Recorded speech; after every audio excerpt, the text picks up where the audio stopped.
Good afternoon, everyone. Welcome to ISAS. We have with us today ISAS Visiting Research Associate Professor Dr. Iqbal Singh Sevea, who's going to talk to us about the Kartarpur Sahib corridor.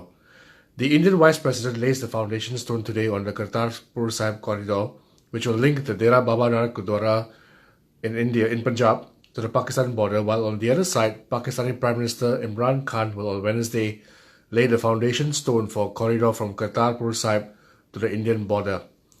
Kartarpur Sahib is where the first Sikh Guru Nanak Dev Ji assembled a Sikh community. Now, Iqbal, what is the significance of the Kartarpur Sahib corridor from a people perspective, in your opinion? Hi, good afternoon. Nice to be speaking to you. It's extremely significant for Sikh pilgrims in particular, and it has wider significance for religious pilgrimages between the two countries and diplomacy, but I suspect we'll come to that in a bit.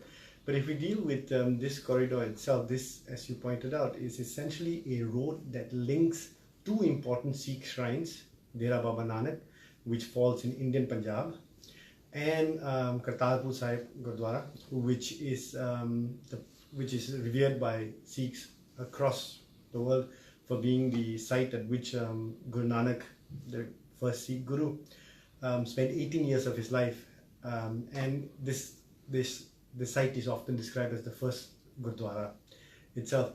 And if I could provide a little anecdote about the significance of this, if you go to, and Kartarpur of course falls in Pakistani Punjab, if you were to go to Dera Baba Nanak, which falls in Indian Punjab, it's 2 kilometers from the border, a fenced border.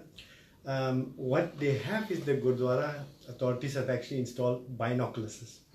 So Sikh pilgrims who visit the Gurdwara on the Indian side of the border often look out through these binoculars and long to be able to see the site. So this is very significant in terms of allowing access to Sikh pilgrims across the border. But this is also interesting with regards to Sikh pilgrimage because the ideas being tossed out so far, and there are a lot of things that are not clear about how this corridor is going to play out. But one of the ideas proposed is that this is going to be a 365 days open border, where Sikh pilgrims will not require visas or passports to travel across. This is highly significant for Sikh pilgrims because currently the terms that define pilgrimages between or pilgrimage access for Sikhs in Pakistan are defined by the 1974 protocol between India and Pakistan, which states that a certain number of pilgrims can access, Sikh pilgrims can travel from India to Pakistan to visit Sikh shrines there 4 times a year, and the numbers are limited. So this is an interesting development to claim that this border will be open 365 days. It marks a real change in attitudes. And I'd just like to point out the protocol that I mentioned of 1974 actually defines access for pilgrims, Hindu and Muslim pilgrims as well, to sites across the border. So if we have an open corridor of the sorts that the ideas are floating around now, this would have important implications for other religious travels as well, from both sides to the border. So it's not just important for Sikh pilgrims, it's something that other religious communities are also looking out to as well. Certainly. So what you're saying is that what is being touted right now is that it goes from a current visa formula or visa modality to one where there is free access 365 days a year for Sikhs or Indians from the Indian side to go towards Kartarpur Sahib in Pakistan. That is certainly interesting. Now it seems like everyone is claiming credit for the corridor. I mean, everyone from in India, from the Congress Punjab government to the Shromani Akali Dal government, to even the BJP leadership in a national level, and certainly even elements in Pakistan as well. But whose idea is this really, and who was the first to come up with it? Yeah, that's an interesting question. But could I just backtrack just a little bit? Sure. The idea of the 365 days access, that's something that's been floated. Okay. We don't know yet. Okay. So there's a rush between, and this feeds into your next question, the claim for credit. Yes. There's a rush between India and Pakistan now to lay these foundation stones. Both are claiming credit for this. So a number of ideas have floated up. the modalities is still to be worked out. So we have to keep an eye on that. This leads on to your question about claiming the credit. There's an interesting tussle between India and Pakistan now over who came up with this idea first. And then there's a debate, or there's a tussle within India itself about which Punjab political faction came up with this idea first.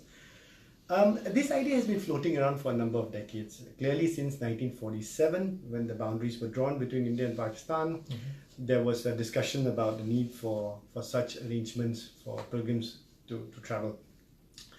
The first concrete suggestion of this at a policy level comes up in 1999 when then Prime Minister Vajpayee, Indian Prime Minister Vajpayee, raised the issue and proposed a corridor.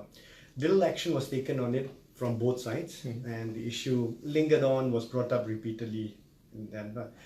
But something interesting happened in August 2018 at the inauguration of the Pakistani Prime Minister Imran Khan, where the Punjab Minister Navjot Singh Sidhu, who also happened to be a cricketer for the Indian team and was close friends with Imran Khan, visited Pakistan to attend the inauguration. At that event, he was actually photographed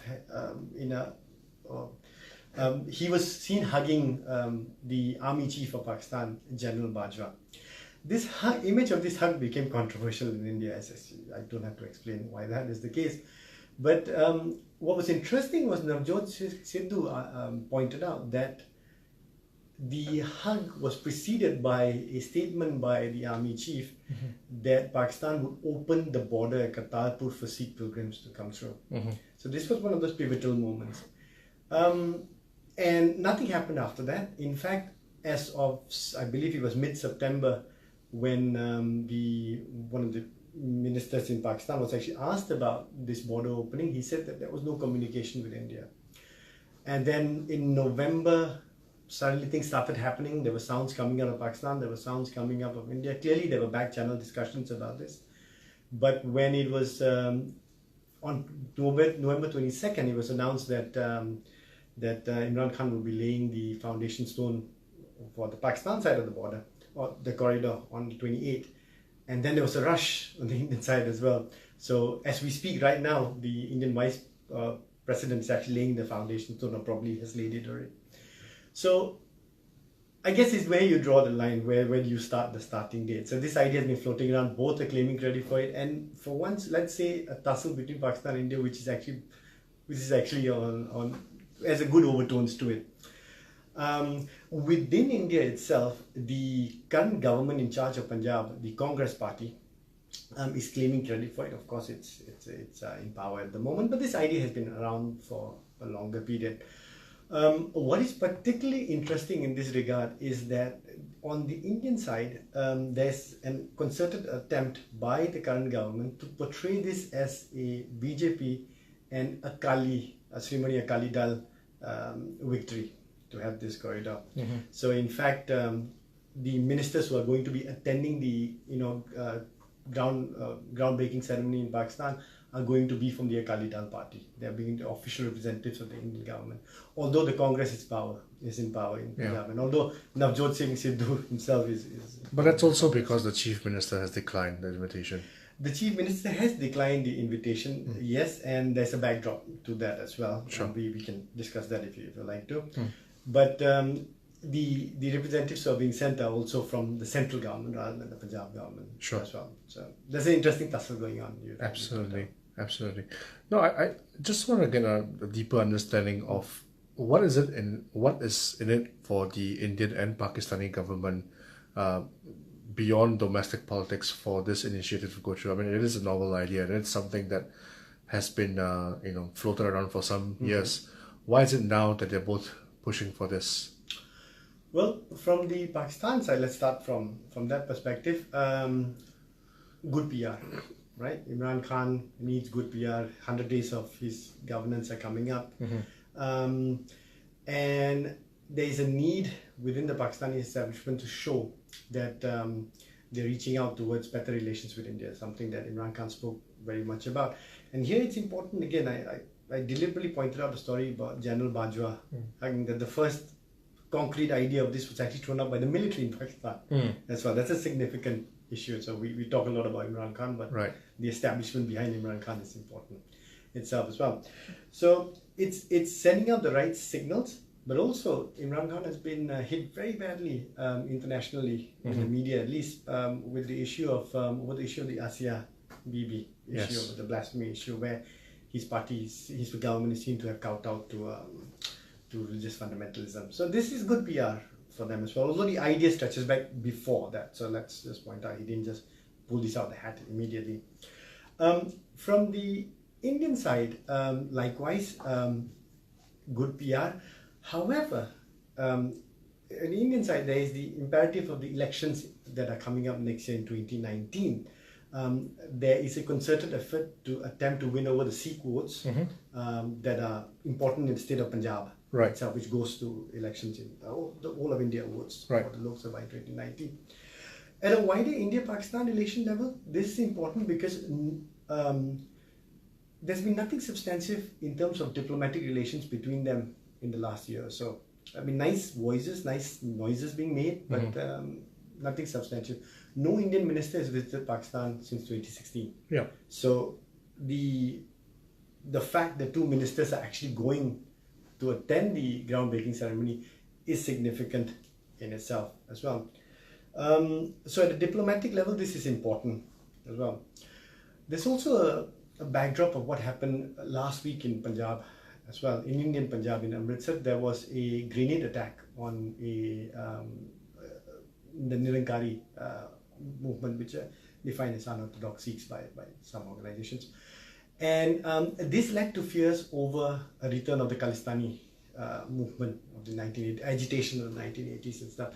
So, and this leads to then a fear of strained relationships between India and Pakistan again. So again, in the backdrop of that, something like this happening is interesting, and it's a step in the right direction. Certainly, especially since the foundation stone being laid today marks also the 10th anniversary of the Mumbai attacks, where we all have been led to believe that there was a strong ISI-backed involvement. Now, there have been many peace initiatives in the past between India and Pakistan, some long ago, some more recent, including the Samjhauta Express. These initiatives have started and fizzled out. So what is the feasibility of the corridor being a long-term peace bridge? And are there any specific concerns that may derail the initiative or alter it at all? When it comes to India-Pakistan, I wish I had a clear answer for you. As you rightly point out, there have been a number of initiatives of this sort. Samjhauta Express, a train that was linking the two sides, etc., which, pardon the pun, was derailed due to various issues between saber rattling between the two, and of course, terrorist attack on the train itself as well. So I'm not a betting man, so I'm not going to wager a bet on this, but this is a step in the right direction. But we've had a lot of steps in this right direction a number of times before. So let's see how this plays out as well. And here maybe I just bring you back to, again, the number of modalities of this corridor have not really been worked out as yet. Is it going to access 365 days of being open, or is it going to be open only at the times at which we commemorate Guru Nanak's birthday? I think this would be significant itself. Will commercial vehicles be able to use this road as well? Because that would necessitate other changes in the relations as well. These are questions that have not really been answered as well. But there are also other issues linked to this. The Indian government has on a number of occasions raised concerns about consular access to Sikh pilgrims from India to Pakistan.